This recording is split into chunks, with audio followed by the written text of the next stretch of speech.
ಅಲ್ವೇ ಅಕ್ಕ, ಈ ಶಾಸ್ತ್ರಿಗಳು ಯಾವತ್ತೂ ಯಾರ ಮನೆಗೂ ಸುಮ್ಮನೆ ಹೋದೋರೇ ಅಲ್ಲ. ಇವತ್ತೇನು ವಿಶೇಷವಾಗಿ ಇಲ್ಲಿಗೆ ಬಂದಿದ್ದಾರೆ? ಹಾಗೆಲ್ಲ ಸುಮ್ಮನೆ ಬರೋರಲ್ಲ ಅವರು.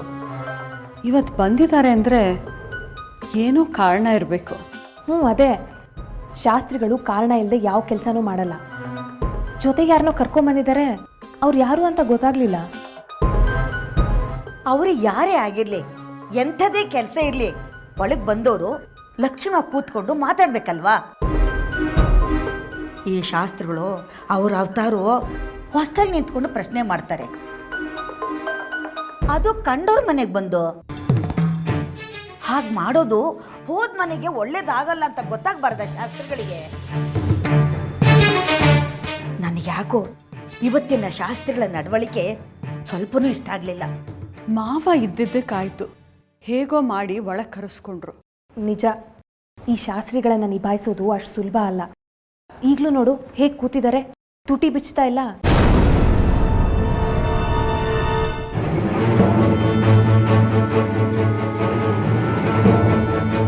ನಂಗನ್ಸುತ್ತೆ ಅವ್ರ ಮನಸ್ಸಲ್ಲಿ ಏನೋ ಇದೆ, ಆದರೆ ಹೇಳ್ತಾ ಇಲ್ಲ.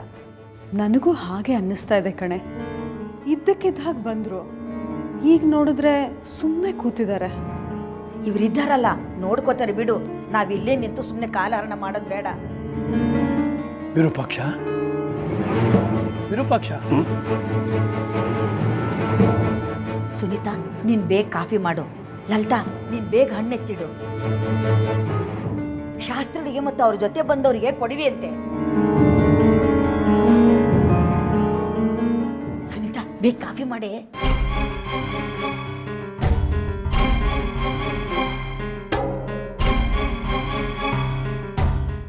ಏನು ಇಷ್ಟು ಗಂಭೀರವಾಗಿ ಕೂತ್ಬಿಟ್ಟಿಯಲ್ಲ? ಏನು ಬಂದ ಕಾರಣ ಏನು ಅಂತ ಹೇಳು. ಸುಮ್ಮನೆ ಕೂತ್ಬಿಟ್ರೆ ನಮಗಾದರೂ ಹೇಗೆ ಗೊತ್ತಾಗಬೇಕು? ನಿಮ್ಮನೆಗೆ ಬರೋದಕ್ಕಿಂತ ಘನಕಾರಣ ಏನಾದರೂ ಬೇಕಾಗಿದೆಯಾ? ಸುಮ್ಮನೆ ಹೀಗೆ ಬಂದು ಹಾಗೆ ಹೋಗುವಷ್ಟು ಸಲಿಗೆ ಇಲ್ವಾ ನಿಮ್ಮ ಕುಟುಂಬದ ಜೊತೆ ನನಗೆ? ಅದಲ್ಲ ವಿರೂಪಾಕ್ಷ, ನೀನು ಹಾಗೆಲ್ಲ ಸುಮ್ಮನೆ ಬರೋಲ್ಲ ಅನ್ನೋದು ನಿನಗೂ ಗೊತ್ತು, ನನಗೂ ಗೊತ್ತು.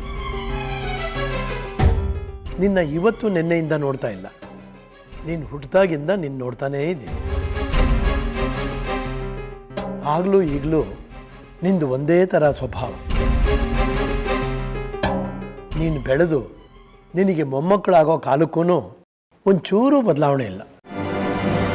ಈ ನಿನ್ನ ಪೀಠದಲ್ಲಿ ಐಕ್ಯವಾಗಿರೋ ಚಕ್ರ ತಾನಾಗಿ ಮೇಲೆ ಬರುತ್ತೆ. ಆ ದಿವ್ಯವಾದ ಶ್ರೀಚಕ್ರ ನನ್ನದಾಗಬೇಕು ತಾಯಿ, ನನ್ನದಾಗಬೇಕು. ನನ್ನ ಜೀವಿತಾವಧಿಯ ಆಸೆ. ಚಕ್ರ ಚಕ್ರ ಚಕ್ರ.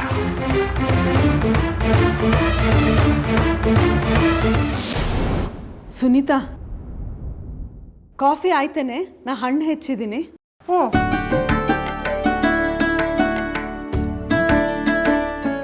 ಸರಿ ನಡಿ, ಕೊಡೋಣ. ಅಕ್ಕ ಇರು, ಒಂದು 5 ನಿಮಿಷ ಹೋಗ್ಲಿ ತಾಳು. ಅದು ಶಾಸ್ತ್ರಿಗಳು ಮತ್ತೆ ಅತ್ತೆ ಏನೋ ಮಾತಾಡೋದಕ್ಕೆ ಹಿತ್ಲ ಕಡೆ ಹೋಗಿದ್ದಾರೆ. ಹೌದಾ? ಅವರಿಬ್ಬರದೇನು ಮಾತು?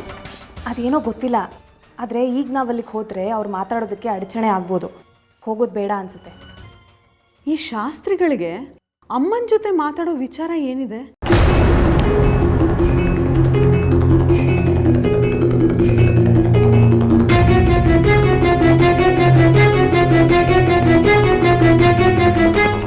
ಆದರೆ ಒಂದು ಮಾತು, ಇದು ನನ್ನ ಅಮ್ಮನವರ ಮಧ್ಯೆ ಏರ್ಪಟ್ಟಿರ್ತಕ್ಕಂಥ ಕೊಂಡಿ. ಇದನ್ನು ಮತ್ತೊಬ್ಬರ ಹತ್ರ ಹಂಚಿಕೊಳ್ಳೋದು ಮಹಾಪರಾಧ. ಆದರೂ ನನಗೆ ನಿಮ್ಮ ಮೇಲಿರ್ತಕ್ಕಂತಹ ಕಾಳಜಿ, ಅಭಿಮಾನ ಇದನ್ನು ಹಂಚಿಕೊಳ್ಳೋ ಹಾಗೆ ಮಾಡಿದೆ. ನಿಮ್ಮಂಥವರು ಈ ಬಡ ಮುದುಕಿ ಮೇಲೆ ಇಟ್ಟಿರೋ ಅಭಿಮಾನ ದೊಡ್ಡದು. ಅದೇನು ಹೇಳಿ ಶಾಸ್ತ್ರಿಗಳೇ?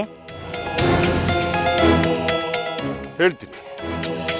ಕಳೆದ 3 ದಿನಗಳಿಂದ ಅಮ್ಮನವರು ನನ್ನ ಕನಸಿನಲ್ಲಿ ಕಾಣಿಸ್ಕೊಂಡಿದ್ದಾರೆ. ಒಂದೇ ಸಮಯ ಎಚ್ಚರಿಕೆ ಕೊಡ್ತಾ ಇದ್ದಾರೆ.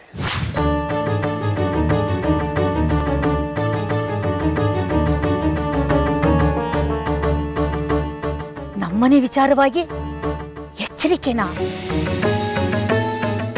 ಹೌದು ರಾಜಲಕ್ಷ್ಮಿಯವರೇ, ನಿಮ್ಮನೆ ವಿಷಯವಾಗಿ. ಆ ತಾಯಿ ಆಣತಿಯಂತೆ ನಿಮ್ಮ ಮೊಮ್ಮಗಳು ಜಾಚಿ ಮದುವೆ ಮುಂದಿನ ಹುಣ್ಣಿಮೆಯೊಳಗೆ ಆಗಬೇಕು.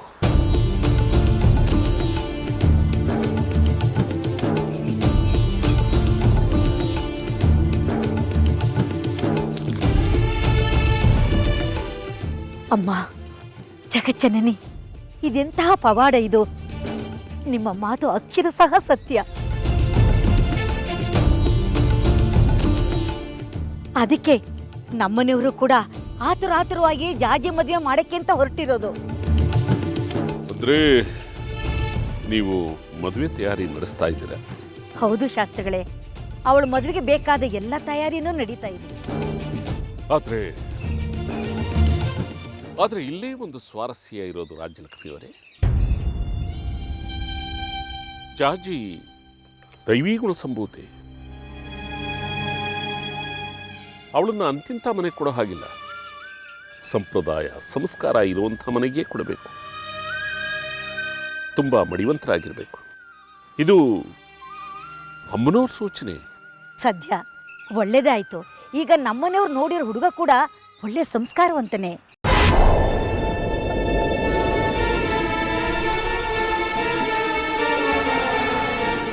ಒಳ್ಳೆ ಮನೆ, ಒಳ್ಳೆ ಮನೆತನದವನೇ. ಆದ್ರೆ ಮುಖ್ಯ ಸೂಚನೆನೇ ಬೇರೆ ಇದೆಯಲ್ಲ. ಯಾವುದೇ ಕಾರಣಕ್ಕೂ ಜಾಜಿ ಸಂಬಂಧನ ಚಕ್ರಾಪುರಿ ಬಿಟ್ಟು ಬೇರೆ ಎಲ್ಲೂ ಬೆಳೆಸಬಾರ್ದು. ಕೊನೆಯವರೆಗೂ ಅವಳು ಚಕ್ರಾಪುರಿಯ ಮಗಳಾಗಿಯೇ ಉಳ್ಕೋಬೇಕು. ಇದೇ ಚಕ್ರಾಪುರಿಲಿರೋ ಒಳ್ಳೆ ಕುಟುಂಬಕ್ಕೆ ಅವಳನ್ನ ಮದುವೆ ಮಾಡಿಕೊಡ್ಬೇಕು.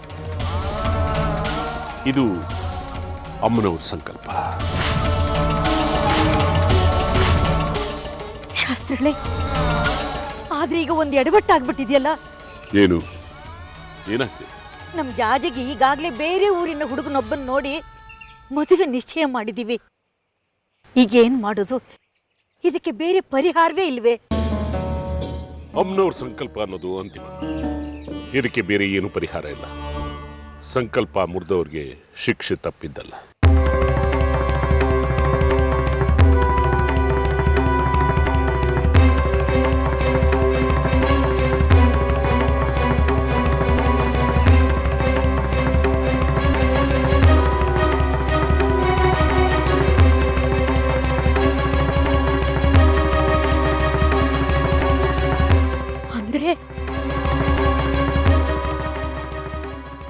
ಏನ್ ಹೇಳ್ತಾ ಇದ್ದೀರಿ ಶಾಸ್ತ್ರಿಗಳೇ?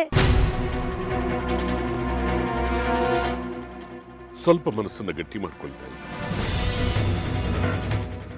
ಒಂದು ವೇಳೆ ನೀವೇನಾದ್ರೂ ನಿಮ್ಮ ಮೊಮ್ಮಗಳನ್ನ ಬೇರೆ ಊರಿಗೆ ಕೊಟ್ರೆ ಈ ಮನೆ ಹಿರಿ ತಲೆದಂಡ ತೆರಬೇಕಾಗುತ್ತೆ. ಇದು ಅಮ್ಮನವರ ನಿಷ್ಠೂರವಾದ ಹೇಳಿ.